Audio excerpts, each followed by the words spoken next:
Veg biryani కట్టకి ఇది రెండో video. మళ్ళీ ఫస్ట్ వీడియో కట్ అయిపోయింది, ఇది రెండో వీడియో. ఆల్రెడీ అన్నీ ఫ్రై చేసి పెట్టాను. ఇది కూడా అందులో వేస్తున్నాను.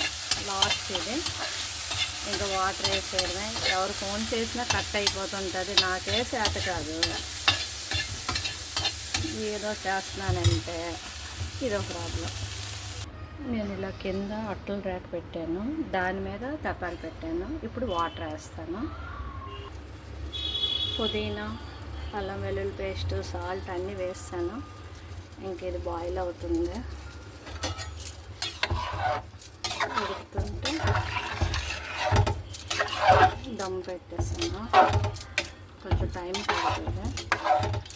కుక్కర్లో వేరు కదా, బయట పెట్టాను. మూత పెడుతున్నాను. వెజ్ కట్టా చేస్తున్నాను. దీనికి సాజీరా, జీలకర్ర, బిర్యానీ ఆకు అంతే, ఇంకేం పోపేను.